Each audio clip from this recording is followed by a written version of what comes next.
A transverse fracture of the mandibular angle will be fixed with a 2.0 mandible mini-plate at the upper border and an angled 2.4 universal fracture plate at the lower border. These plates will be inserted on a model that has a simulated skin cover. The objectives of this exercise are to understand the concept of load sharing, the differences between a universal fracture plate and a reconstruction plate, both in design and in application, the use of transbuccal instrumentation, and the correct application of a 2.0 mandible mini-plate at the upper border in combination with an angled 2.4 universal fracture plate at the lower border. Loading across a mandible angle fracture leads to tensional forces at the upper border, which are borne by a 2.0 mandible mini-plate, and compressive forces at the lower border, which can be borne partly by the 2.4 universal fracture plate and the fracture surfaces. Therefore, load sharing takes place when the load across the fracture is shared between the fixation system and the fracture surfaces. It's important to know the difference between a universal fracture plate on the left, which is used for load sharing, and a reconstruction plate on the right, which is stronger and can be used for load bearing. Routine diagnosis of this type of fracture should include radiographs taken in two planes at 90 degrees to each other. The minimum requirement is a PA view and a panaural view. CT imaging may be used as an alternative.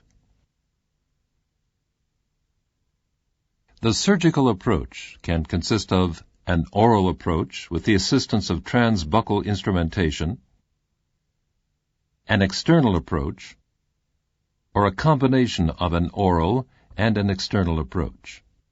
For this exercise, an oral approach with the assistance of transbuccal instrumentation will be used. The instruments needed for the mandible mini-plate are 2 bending pliers, the transbuccal guide, consisting of a handle, cannula, and trocar, the U-shaped cheek retractor, along with the appropriate drill guide, the 1.5 millimeter drill bit, and the 2.0 cruciform screwdriver shaft with handle. When working with a model with a simulated skin, surgical gloves are recommended to reduce the risk of an allergic reaction. Open reduction and stable internal fixation in the dentate patient begins with fixation of the occlusion. For this exercise, Ernst ligatures have been selected.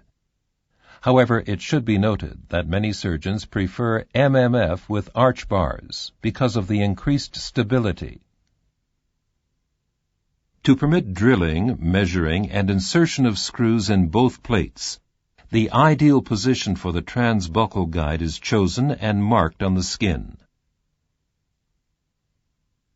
A small skin incision of less than 1 centimeter is made in or parallel to an appropriate crease line. The cannula is introduced with the aid of the trocar, and the cheek retractor is attached to the cannula. Having reduced the fracture, a 2.0 mandible mini-plate with center space is placed close to the upper border of the mandible. The plate must allow for at least 2 screws in each main fragment, and sufficient distance between the fracture line and the closest screw hole.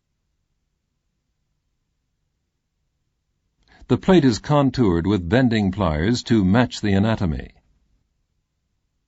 Using the appropriate transbuccal drill guide, the first hole is drilled monocortically with the 1.5 millimeter drill to reduce the risk of damaging the tooth roots and the inferior alveolar nerve.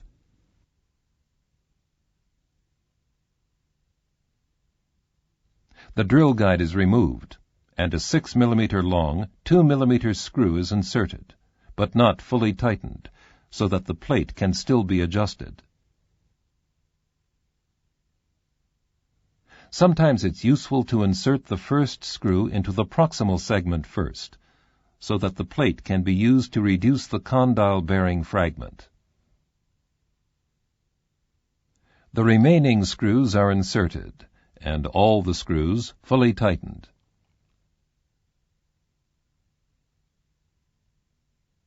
The extra instruments needed for the universal fracture plate are the bending pliers with nose, the 1.8 millimeter drill bit, the depth gauge, and the 2.4 cruciform screwdriver.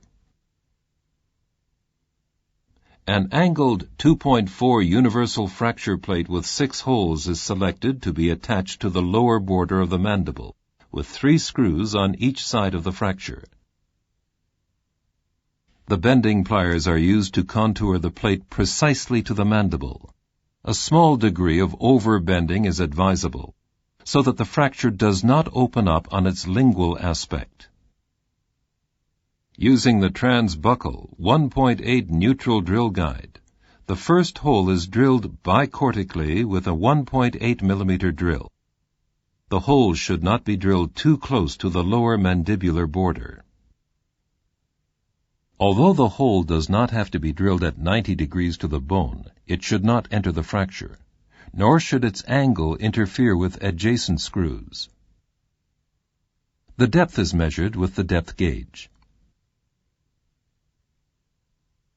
A 2.4 millimeter self-tapping screw of appropriate length is inserted. If the bone is very dense, the hole may have to be pre-tapped.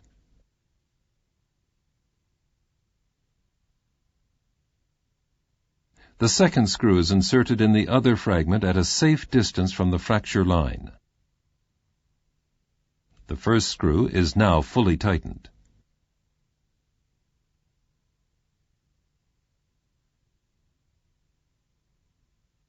Screws are inserted into the remaining plate holes and tightened.